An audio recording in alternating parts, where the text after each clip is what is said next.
A giant Victorian house had a pinwheel on the roof, a mime who fixed problems without speaking, and a green basement goblin who looked a lot like a puppet rendition of Creed from The Office.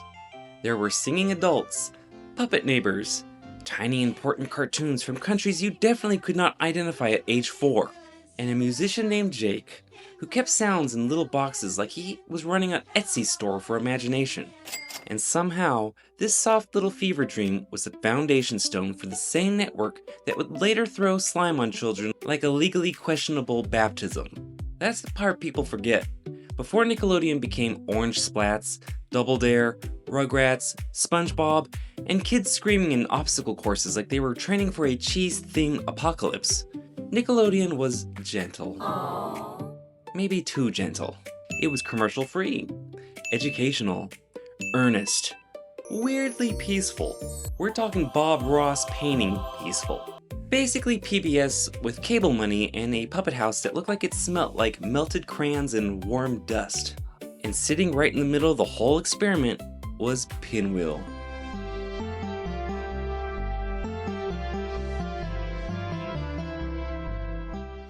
Now, if you remember Pinwheel clearly, congratulations! Your childhood hard drive is way healthier than mine. Most people don't remember episodes, they remember fragments. The song, the house, Coco the mime, Jake's music, a puppet face appearing in a window like your preschool subconscious just opened a portal. But Pinwheel wasn't just some random old kids show that got buried under the couch cushions of time. Pinwheel was Nickelodeon before Nickelodeon knew how loud it wanted to be. And by the end of this, you're going to understand why this strange little house mattered way more than almost anyone gives it credit for. Because Pinwheel didn't just air on Nickelodeon. In a very real way, Nickelodeon grew out of it. And then, like every dramatic teenager in history, Nickelodeon got embarrassed by its sweet little childhood bedroom and moved out. The story starts before Nickelodeon was even Nickelodeon, which already feels like something from lore. In 1977, Warner Cable launched something called QUBE in Columbus, Ohio. QUBE was an experimental cable system, and when I say experimental, I mean the entire thing had the energy of a room full of executives saying, what if we took a librarian, a mime, and a puppeteer and gave them the entire channel? What can I say? Not every executive is a Steve Jobs. Inside that QUBE experiment was a children's program service centered around a show called Pinwheel. And at first, this wasn't Nickelodeon as we know it. It was more like a preschool laboratory. A whole block of children's programming built around the idea that maybe kids deserved television that didn't scream at them or sell them toys every 6 seconds. Radical concept. The creator behind this was Dr. Vivian Horner, who had serious educational television credentials. She had worked in research on the TV show The Electric Company, which means she came from the world where children's TV was treated like something you designed carefully, not just something you slapped googly eyes on and hoped for a lunchbox deal to appear. And that explains so much. Pinwheel was not built like a normal show. It was built like a place. The setting was Pinwheel House, a giant whimsical boarding house where humans, puppets, marionettes, songs, stories, and little films all lived together. Nobody sat you down and said, here is the lesson, tiny viewer. The show just let you wander through rooms. You visited Jake, the musician. You saw Coco, the mime.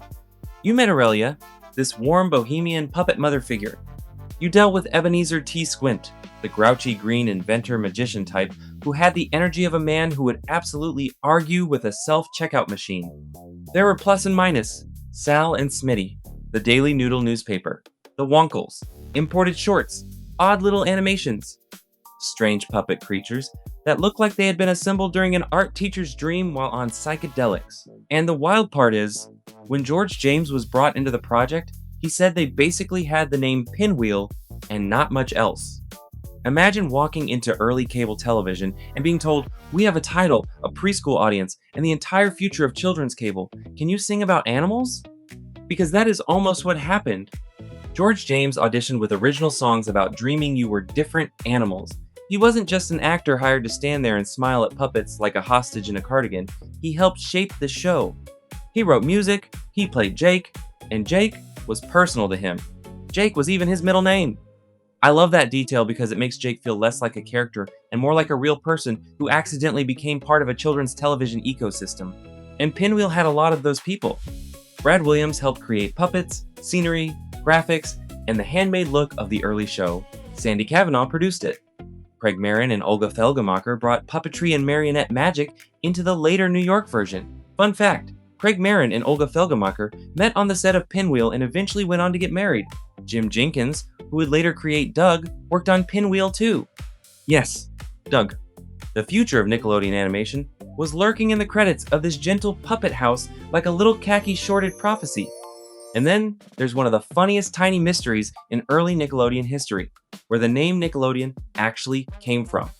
George James said producer Sandy Kavanaugh came up with it. Another branding figure, Joseph Iozzi, later said his agency generated tons of names, and that he named the channel Nickelodeon in 1979. So even the name Nickelodeon has lore. This network didn't just crawl out of the primordial cable swamp. It emerged from overlapping memories, branding meetings, educational ideals, puppet workshops, and probably at least one person saying, "Are we sure kids will understand what a Nickelodeon is?" And no, they did not. I was a child. I barely understood pants. But the name stuck. In 1979, the children's service expanded nationally and became Nickelodeon, and for those early years, Pinwheel was one of its major pillars. It aired in long blocks, not just a tidy little half hour. For some kids, Pinwheel didn't feel like a show. It felt like a whole morning. And that matters. Because the more you understand how Pinwheel worked, the more obvious it becomes that Nickelodeon's first identity was not rebellion. It was comfort. Hold on to that, because that's where the whole thing gets quietly heartbreaking. Pinwheel wasn't slow. It was safe. That's the word. Safe. And once you see that, the whole show changes shape. Because if you watch Pinwheel now with modern eyes, especially eyes trained by hyperactive editing, screaming thumbnails, and cartoons that move like they drank 3 gallons of melted Sour Patch Kids, it can feel almost impossibly gentle. The show doesn't attack you. It invites you in. That is a very different thing. Pinwheel House worked because preschoolers don't experience television like older kids do. They don't need plot explosions. They need rhythm, rooms, repetition, familiar faces, a sense that the world makes emotional sense even if one of the residents is a mime and another is a green crank who's on the board of the puppet HOA. Pinwheel understood that. It gave kids a house. Not a classroom, not a race, not a toy commercial with moral lessons stapled to it. A house. And inside that house, everything had a texture. The songs felt handmade. The puppets felt touchable. The humans were calm without being fake. The shorts came from all over the place, which made the show feel bigger than itself in a way kids couldn't explain. You might remember Simon in the Land of Chalk Drawings, or Paddington, or Curious George, or Professor Balthazar, or Chappy Chapo, or one of those weird little animated shorts that played once and then lived rent-free in your brain for 40 years like a tiny foreign exchange student of trauma. And that's another reason Pinwheel became so strange in memory.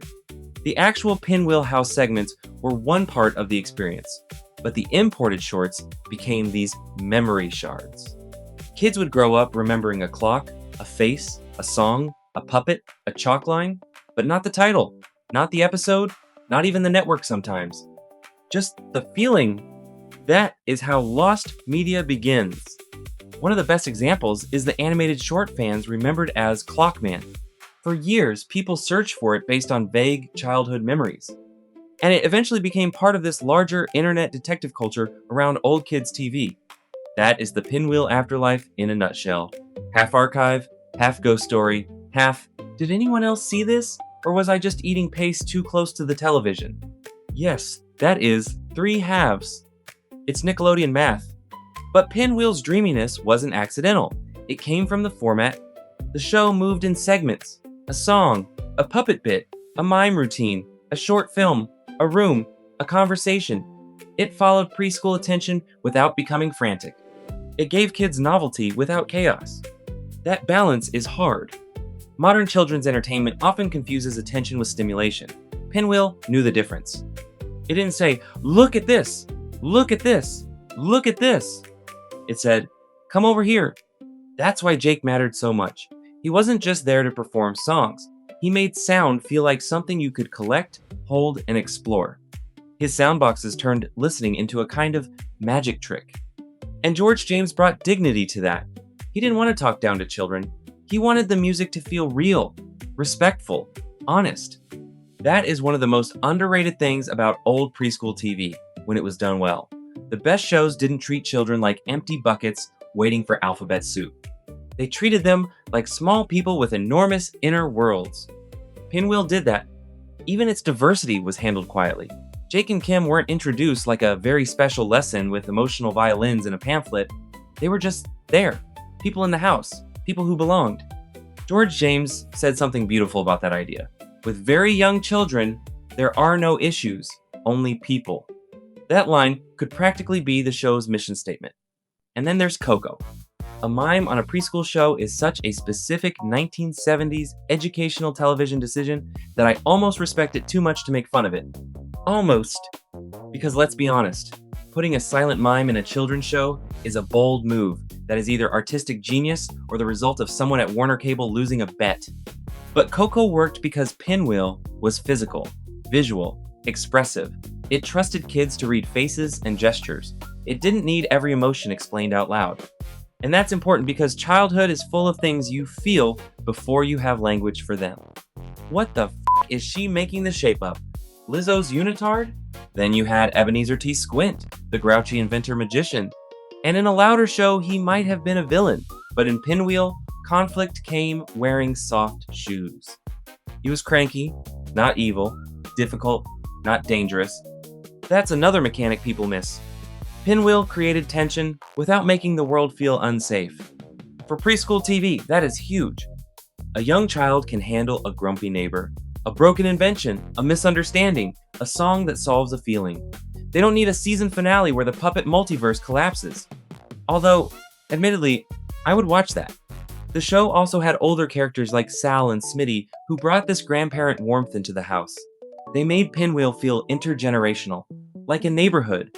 Like there were different kinds of adults, different rhythms, different rooms, different ways to be a person.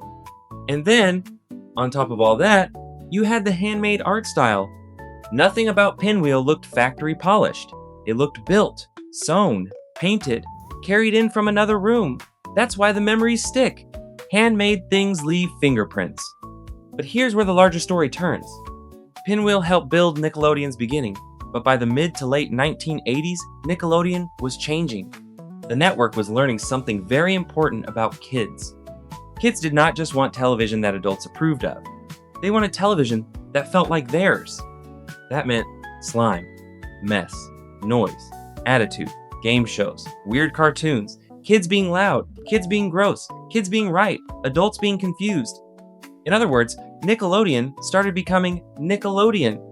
And Pinwheel, poor sweet Pinwheel, suddenly looked like the network's baby pictures. There is a perfect phrase from the era, video spinach. That is what early Nickelodeon was compared to. Healthy, good for you, something parents liked, in theory, something kids might accept if no one mentioned dessert. And that is brutal.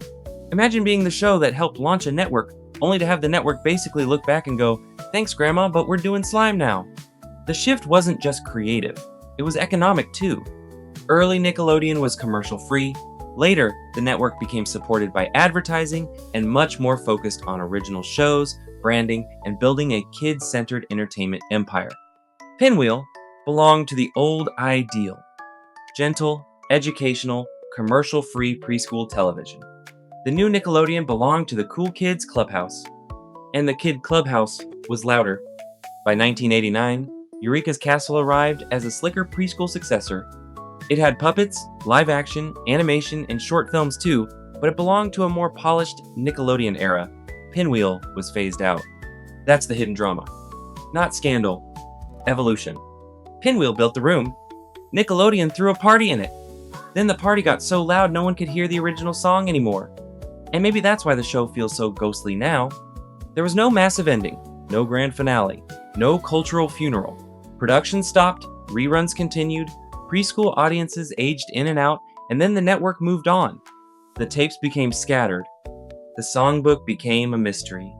Clips survived in archives. fans asked questions on forums. People remembered pieces. And Pinwheel became one of those shows where the memory is almost stronger than the footage. That is not failure. That is a very specific kind of magic. Because most shows want you to remember the plot. Pinwheel made people remember a place, and that's why Pinwheel still matters. Not because it was the flashiest show. It wasn't. Not because every episode was a masterpiece. Not because it became the face of Nickelodeon. It didn't. It matters because it reminds us that even the biggest, loudest, most recognizable things usually start small. Before Nickelodeon was an empire, it was an experiment. Before the orange splat, there was a pinwheel. Before the slime, there was a house. Before kids were being launched through obstacle courses and covered in green goo like a dairy product lawsuit, there were artists and educators trying to make television feel kind. That word matters. Pinwheel was kind television. It believed children could be entertained without being overwhelmed. It believed weirdness could be gentle. It believed music, puppets, silence, little stories, and strange cartoons from faraway places could help a child feel at home in the world. And maybe that's why people remember it in fragments. Because early childhood is remembered fragments. A song coming from the other room. Sunlight on carpet. The sound of a TV warming up. A puppet face you half remember. A parent folding laundry nearby. A bowl of cereal getting soggy because you got too involved watching a mime solve a problem with absolutely no words and maximum commitment. You didn't understand QUBE, or cable history, or Dr. Vivian Horner, or educational programming philosophy. You just knew there was a house on TV, and for a little while, you were allowed inside. That is what nostalgia is really chasing. Not the show, exactly. The feeling of being small enough for a television house to feel real. And now, when we go back and look at Pinwheel, we're not just looking for lost episodes. We're looking for proof that this place existed, that the song was real, that the puppet was real, that the memory wasn't just something our brains made out of carpet fuzz and apple juice. It was real, and it mattered, because before Nickelodeon taught kids to be loud, Pinwheel gave them somewhere gentle to land. So yes, Pinwheel may be strange, it may be slow, it may be half lost to time, archives, and whatever basement Nickelodeon keeps its emotional support puppets in, But it deserves to be remembered, not as a footnote, as the little house that would become an empire. And if this unlocked some deeply buried memory you haven't thought about since you were 3 years old and wearing pajamas that were way too tight and clingy, hit like and subscribe. And tell me in the comments what old kids show you swear existed, even though nobody else remembers it. And I'll help you find it, because around here, we believe that the weird little shows deserve their day in the sun, even if that sun is being powered by a rooftop pinwheel.